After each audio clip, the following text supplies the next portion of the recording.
उदगाव ग्रामीण रुग्णालयात 26 पदसंख्या भरतीला मंजुरी. आमदार यड्रावकरांची माहिती. 14.21 कोटींच्या प्रकल्पाचं काम अंतिम टप्प्यात. 30 खाटांचं अत्याधुनिक रुग्णालय लवकरच सेवेत. शिरोळ तालुक्यातील नागरिकांना अत्याधुनिक आरोग्यसेवा उपलब्ध करून देणाऱ्या उदगाव येथील ग्रामीण रुग्णालयासाठी महाराष्ट्र शासनाच्या आरोग्य विभागाकडून 26 पदसंख्यांना मंजुरी मिळाल्याची माहिती आमदार राजेंद्र पाटील यड्रावकरांनी दिली आहे. 14.21 कोटी रुपयांच्या निधीतून उभारण्यात येणाऱ्या या महत्त्वाकांक्षी प्रकल्पाचं बांधकाम अंतिम टप्प्यात पोहोचलंय. लवकरच हे रुग्णालय नागरिकांच्या सेवेत दाखल होणार आहे.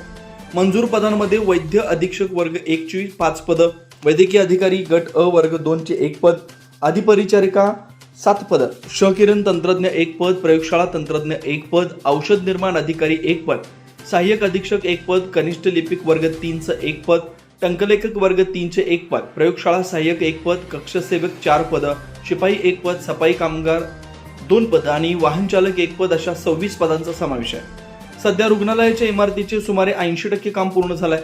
उर्वरित काम वेगानं सुरू आहे. बांधकाम पूर्ण होताच आवश्यक मनुष्यबळ उपलब्ध होणार असल्यानं रुग्णालय कार्यान्वित करण्याचा मार्ग मोकळा झालाय. हे ग्रामीण रुग्णालय 30 खाटांचं असून इथं स्वतंत्र स्त्रीरोग व पुरुष वॉर्ड, 2 अत्याधुनिक ऑपरेशन थिएटर, तज्ज्ञ डॉक्टरांसाठी स्वतंत्र कन्सल्टिंग रूम्स, एक्स-रे विभाग, दंतचिकित्सा विभाग, नेत्ररोग विभाग तसेच बालरोग विभाग अशा विविध सुविधा उपलब्ध होणार आहेत. सर्व प्रकारच्या शस्त्रक्रियांसाठी आवश्यक आधुनिक उपकरणं, प्रशिक्षित वैद्यकीय कर्मचारी आणि सुरक्षित उपचार व्यवस्था यामुळे हे रुग्णालय ग्रामीण भागातील आरोग्य सेवेसाठी महत्त्वाचं केंद्र ठरणार आहे. गर्भवती महिलांसाठी स्वतंत्र व्यवस्था, सुरक्षित प्रसूती सेवा आणि नवजात बालकांसाठी विशेष निगा विभागाची सुविधा इथं उपलब्ध होणार आहे. त्यामुळे महिला व बालकल्याण आरोग्याच्या दृष्टीनं या रुग्णालयाचं महत्त्व अधिक वाढणार आहे.